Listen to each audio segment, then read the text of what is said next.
Hey everyone, it's Desiree and I am here with Spellbinders and the Fun Stamper's Journey Stamp Kit of the Month for February of 2020. So this stamp set is called Spring in the Desert and it has 13 stamps. Now remember, the Fun Stamper's Journey sets are red rubber, so you'll be able to pull those apart, pop them out, and then you would use an acrylic block, and you can also use a stamp positioner. So I've pulled out some of my Desiree K inks. I pulled out the Moonlit Fog, the Fresh Asparagus, the Innocent Pink, and the Ocean Mist. I'm going to start with the largest flower, and I'm just going to stamp that onto my Nina Solar White and white cardstock, and this is cut to be 4 inches by 5 1/4. I stamped my image 3 times in the Ocean Mist. I'm now going to come in with the next, this looks more like a succulent, and I'm using Innocent Pink for that. And I'm going to stamp that 3 times as well. And what I'm doing is I'm making sure that some of the images are going off the page, instead of keeping them all onto this piece of cardstock. The next color I'm coming in with is Fresh Asparagus. And what I'm using here is a piece of the greenery. Now, I don't like to fussy cut. It's something that I will avoid. So I'm just grabbing a piece of cardstock. I'm laying it over the edge of where I stamped, and that's exactly where I'm stamping. Are there going to be mistakes? Yes. And you'll see them. There's some where I don't lay this piece of cardstock correctly. But you can see I'm just making sure that the stamped image is on each side of that flower. So I'm using the more skinnier leaf design or greenery design. Now I'm going to come in with the same green, but this one's a little bit thicker. That one's going to go on the other side of the pink stamped image, the smaller succulent.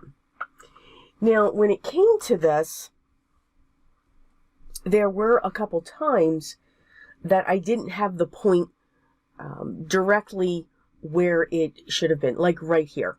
So you can see that piece isn't going all the way down to my flower image. Now, I'm going to go in, I'm going to try to fix it.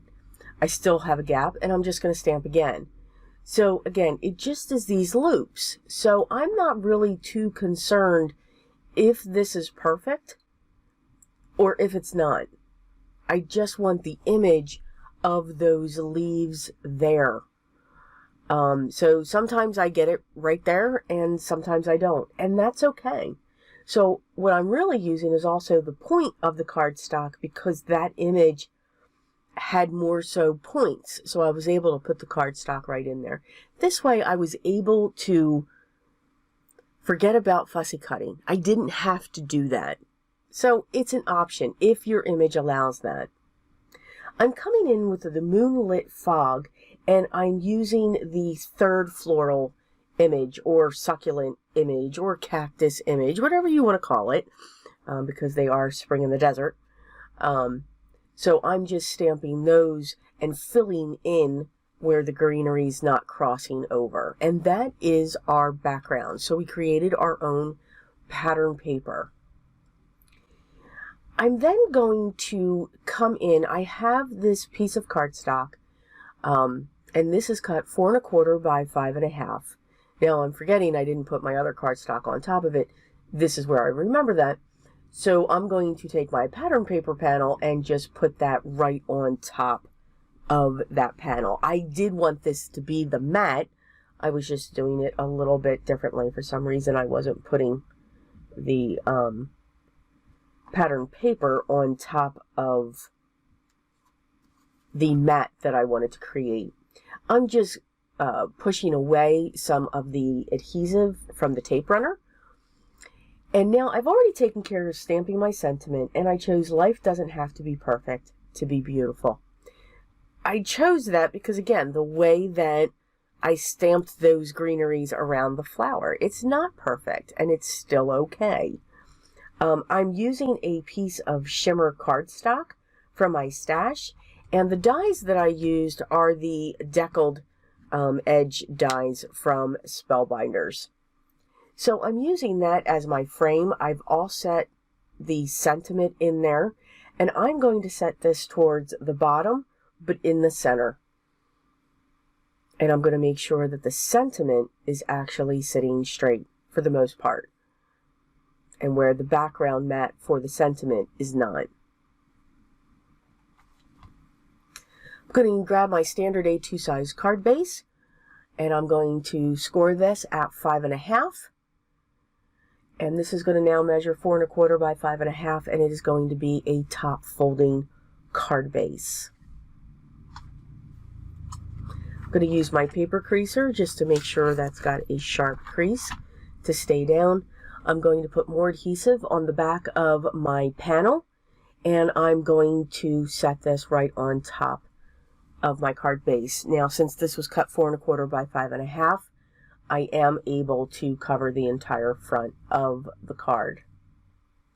I'm going to dig into my stash and grab one of my Nuvo drops. It's the metallic, and it's called Silver Lining. And I'm going to use that just to add some drops throughout my card. And I'm going to do them in clusters. So I'm just making sure that the drops are going to free flow from the nozzle because it's been a while since I used them. And I'm going to put one drop down, and then I'm just going to dot twice away from it, so I get those different size dots.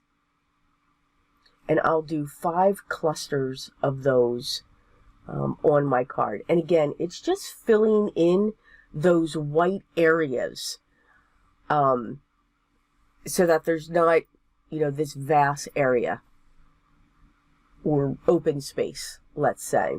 And then for my last one, I'm going to put that down onto the bottom.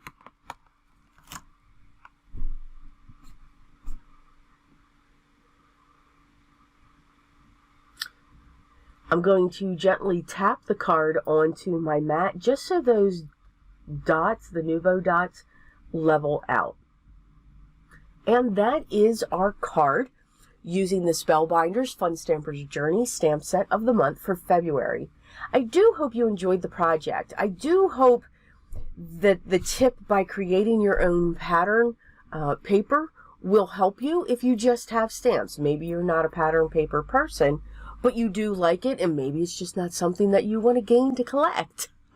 You are able to create your own pattern paper with just your stamps.